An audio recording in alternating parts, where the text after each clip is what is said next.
It's a sign of an amateur author if you do not know how to make your character compelling. I did this in my first book, the first edition of my very first book. My character ended up being very unlikable, at least to start. She kind of grew out of that later in the book, but to start, she wasn't very likable. And every beta reader I gave this book to looked at it and said, I hate this character. And so they weren't invested in the character. And that is something you must have if you want to succeed as an author. Thankfully, it was kind of an easy change. I just switched out a few things of the first few chapters and we were good to go with that character. And there are just a few simple things that you can do to improve your character to make them more compelling so the readers will invest in that character and be interested in knowing what happens to them.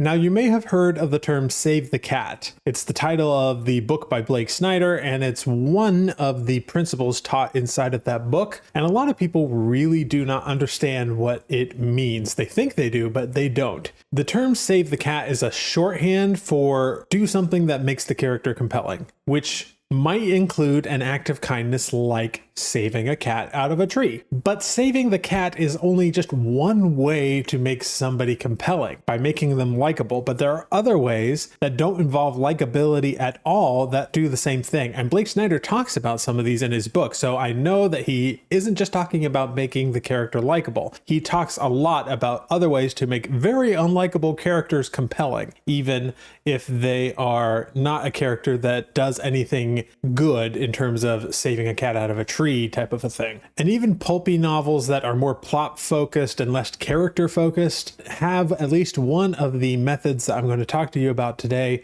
to add that compelling element to their characters. So it's a very important thing. If you do not have a character that readers are interested in, you simply will not keep that reader's interest to the end of your book. There must be a reason for reading the book, and having that compelling character is one of the most important things that you can have to make the book interesting. So let's get into the 7 ways that we can make a character compelling. Number 1 is obvious. It is to have the character perform an act of kindness. So this is the literal save the cat. The character does something that is nice, and so we like them because of it. Again, this is only one way to make a character compelling, but it is one that works. So to give you a couple of examples for this, the first one that comes to mind is the movie Aladdin, where we see Aladdin go through, his whole song and dance routine as he's stealing bread. Stealing is one of those things that is generally frowned upon in society, and so it's not a good way to get that character to be likable. But what he does after he steals the bread is he takes it and he gives a piece to some young children who are clearly starving. So after he's done all that to supposedly selfishly steal for himself, he ends up sharing it with someone who needs it more than he does. And so we get the sense that, yeah, Aladdin's actually a good person deep down, and we can root for him. Another good example is Newt Scamander in the Fantastic Beasts film, who is very clearly very loving and kind toward all of the fantastic beasts that he associates with. It's very much almost a literal save the cat, except it's, save the magic cat or whatever you would call all of these creatures. But he's definitely one of those characters that we like him because he cares so much about the animals that he associates with.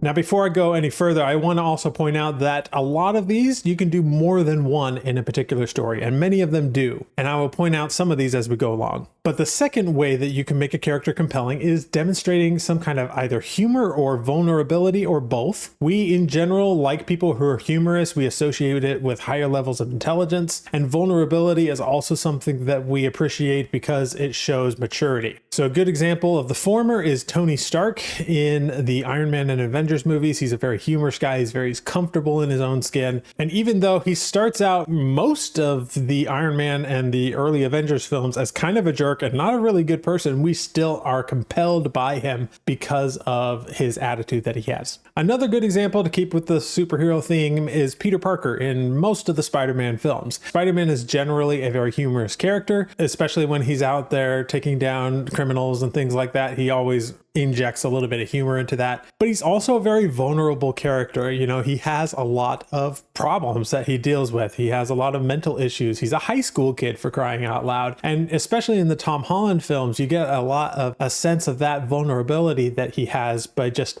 how much he is, doesn't really trust himself to be a hero. He's so worked up in like, can he actually be this person that the world needs him to be? So that combined with this humor makes him a very likable, compelling character. The third way to make a character compelling is to have them be oppressed by someone. And this is a great way to make an anti-hero, someone who is not actually a good person, who's kind of a villain, but there is somebody else who is worse. So a classic example of being oppressed would be Harry Potter in the first Harry Potter book, where he is literally living under the cupboard under the stairs, clearly being very oppressed and abused by his aunt and uncle and cousin. But like I said, this is a great thing for anti-heroes too. And a good example of this is Samuel Jackson and John Travolta's character in the movie Pulp Fiction, because in this movie, they are clearly bad guys, right from the beginning. We get a little humor from Samuel Jackson to go back to the last point, so that humor kind of makes him a little bit more likable. But then we also learn throughout the film that there is somebody above them who is even worse than they are and who is oppressive to them. And so we get to feel for them and empathize with them a little bit. So that combined with the humor actually does a good job of making those characters compelling. The fourth way to get characters to be compelling is to make them really highly skilled at something. We as humans really like to see people who are good at their jobs for some odd reason. And so if you can have someone be really, really competent in a certain area of their life, that can be a really good reason to make them compelling. The classic example of this is Sherlock Holmes. Sherlock Holmes is kind of lacking in a lot of areas like social expertise and things like that, but he is really, really good at his job, which is to solve crimes. And so for that reason, we naturally gravitate to watching Sherlock, because it's almost something of a spectacle to see how is he going to figure this out, because it's so fascinating to watch him do it, specifically because of his natural skill in that area. Another example that I like to look at is basically most of the characters in Ocean's 11. This is another film where they're bad guys, right? They're going to rob a casino. And we get a little bit of the third reason to make characters compelling, because the main villain of that film is actually a really horrible scumbag kind of a person. So we don't feel bad about these villains stealing from the guy. But at the same time, they are stealing. It's a bad thing. And so the way that the filmmakers make these characters more compelling is that they are all very highly skilled at their particular jobs. They're very competent people. They're not a casual kind of thief. They're very, for lack of a better term, high quality. They're the best of the best in what they do. The fifth way to make characters compelling is to make them highly driven or proactive. So whatever it is, they have a goal and they are super driven toward those goals. One of my favorite examples of this is Elle Woods in the film Legally Blonde. Let's be honest, she starts out as a little bit of an oddball and not really someone that most of us can relate to, but we see just how determined she is to go after this guy, that she will literally go into Harvard Law, even though she doesn't seem like the kind of person that would get into Harvard Law, but she does it, and then she keeps going and going and going, and like, we're really driven by that. Another example is when someone is really driven to their goals out of necessity, like Mark Watney in The Martian, where like he's got to figure things out or he's going to die, right? And so that's very driving for him and engaging for us. Mark Watney is a very compelling character for that reason. And then I had to also slip in another example, one of my favorites, and that is Sam Gamgee from The Lord of the Rings. Clearly one of the most highly driven, motivated people. And so it's no wonder that he is often people's favorite character when you read Lord of the Rings or watch the films. Certainly more compelling than Frodo, because he is the one that is the most proactive, the most driven out of that whole arc. And that's actually brings up a good point, that this doesn't have to be for your main protagonist. It can be for the characters around your protagonist. Frodo isn't honestly that compelling of a character on his own, but everything else around him is. And so we get invested in the story. And certainly Sam has a help in that.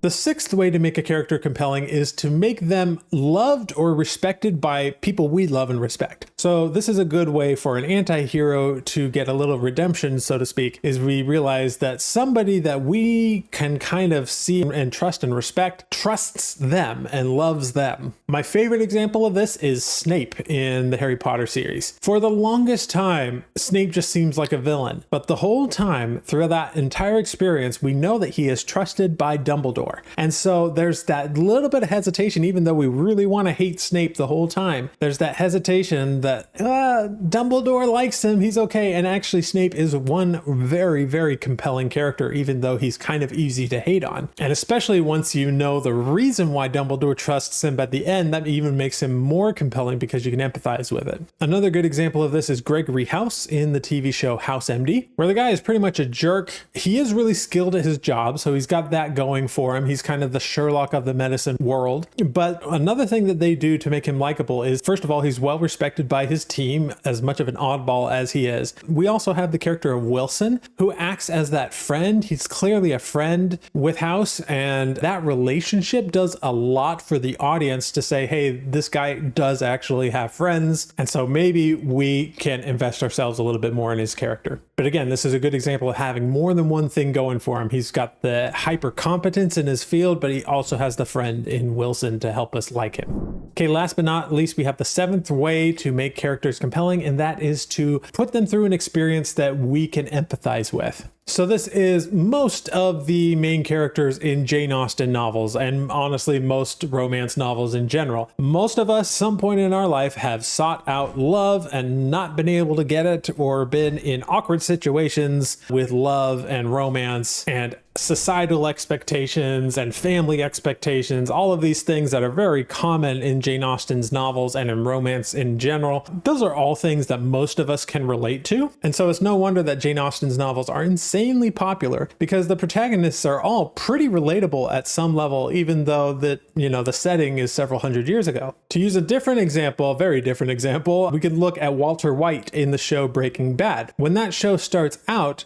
we relate to Walter because of his financial situation. Most of us can relate to that on some level. Not being able to afford his cancer treatment, while most of us haven't actually had cancer, I think most of us could relate to having some kind of financial need and not being able to pay for it. And then there's just the whole concept of him being a really smart person that isn't respected by other people around us. Most of us can relate to that as well. Whether we're smart or not, I think we often feel like we're not being given the respect we deserve. And so pretty much none of us have a problem with his motivations for ending up becoming the villain that he eventually does become. He does become a very compelling character, but he does it primarily, at least to start with, because of all of these things that we can relate to. Now, of course, he takes it in a direction I don't recommend for most people, and the way they're able to maintain that compelling aspect of his character throughout all of that is mostly because of his competence in the field. But that show often comes back to this idea of relatability by showing that he's a very prideful person. Many of us, whether we want to admit it or not, have certain elements of pride where we want to be given credit for what we work on and what the great things that we've accomplished. And there's just a lot more relatability in that show than you would think, even though it is clearly about a guy doing something he should not be doing. And another great example of a not good character, a not a likable character who is nevertheless very, very compelling. And those are my 7 ways to make a character compelling. Let me know in the comments if there are any other ways that you know of to make a character compelling that I may have missed. Also, I have a whole video that I did about every element of a plot that I rank in terms of most important. Making the character compelling is the S tier, is one of the most important things that I put there, but I have lots of other plot elements too that you can check out there. Go definitely check that video out next, and I will see you in the next video.